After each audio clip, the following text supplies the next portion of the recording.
Começa agora, Nova Era Atualidades, tudo relacionado à espiritualidade. Carlos Ribeiro.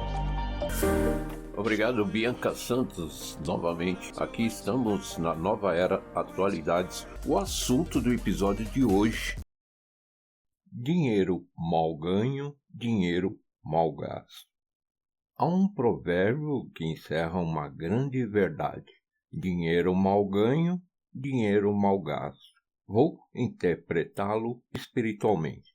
Em se tratando de especulação, existem vários tipos, tais como a bolsa de valores, o aumento ou a redução do preço das mercadorias, as apostas em corridas de cavalos, etc.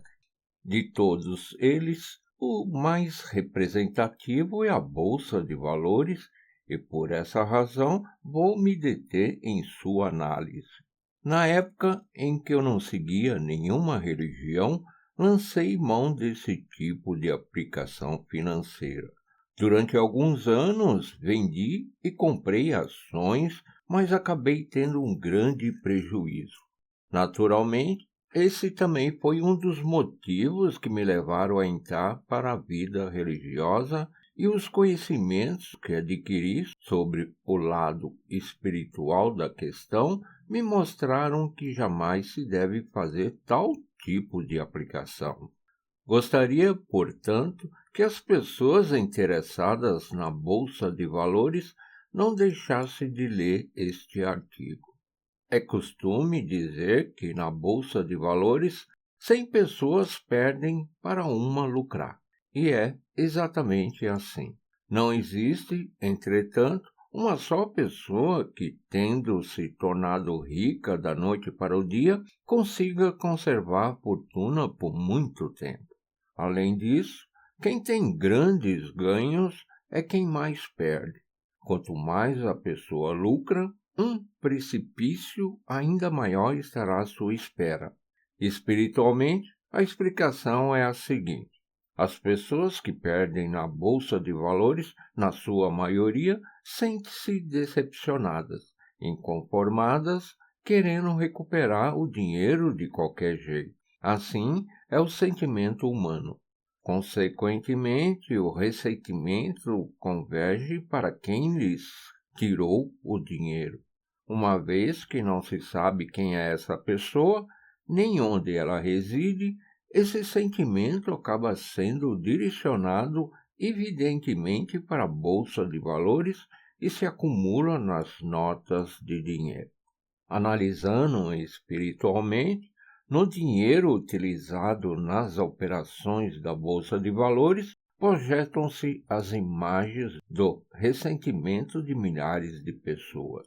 Como essa imagem e as próprias pessoas prejudicadas estão ligadas pelo elo espiritual, o pensamento sonha de recuperar o dinheiro constantemente o puxa para si.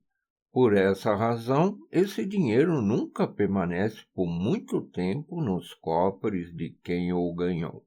Chegará o dia em que ele será arrancado, e a pessoa sofrerá um grande prejuízo, ficando sem um centavo sequer. Isso não ocorre apenas nos casos de especulação, mas em tudo que se relacione com dinheiro.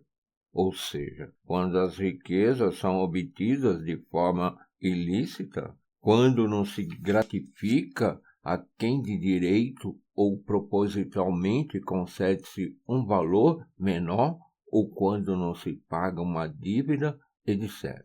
Em tais situações, a pessoa levada fica com ódio.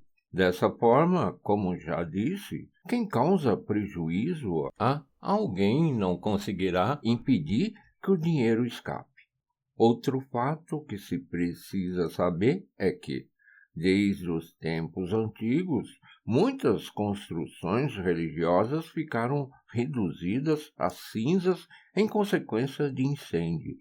Parece incompreensível que templos, santuários, capelas, mosteiros e outras construções realizadas com donativos sejam destruídos pelo fogo dessa forma. Na realidade, existe um motivo. É que, por ocasião de se angariar fundos para construí-los, forçou-se a situação. Por exemplo, às vezes determina-se uma quantia para os membros ou igrejas filiais, que são forçados a colaborar, o que não é natural. Tratando-se de donativo religioso, o correto é que a quantia seja determinada pela livre vontade da pessoa. Só quando se faz com alegria e satisfação é que a oferta se torna verdadeiro donativo. Outro fator é que a utilização dessas construções deve estar de acordo com a vontade dos deuses e não pode haver atitudes que sejam errôneas ou que tornem as edificações impuras. Caso contrário, elas receberão o batismo pelo fogo. Voltando ao caso da Bolsa de Valores, quando o objetivo da compra de ações não for a especulação, mas sim os juros, ou seja, os dividendos, trata-se de um bom investimento, porque isso não representa comprar rancores ou qualquer outro sentimento negativo. Pelo contrário, investimentos são muitos necessários ao desenvolvimento da indústria e, por essa razão, sua prática merece ser bastante incentivada. Jornal Ricari, número 14, 25 de junho de 1949. Mas antes, eu peço que me ajude se inscrevendo em nosso canal e deixando o seu like, para que a plataforma acredite na relevância desse conteúdo e indique os próximos vídeos.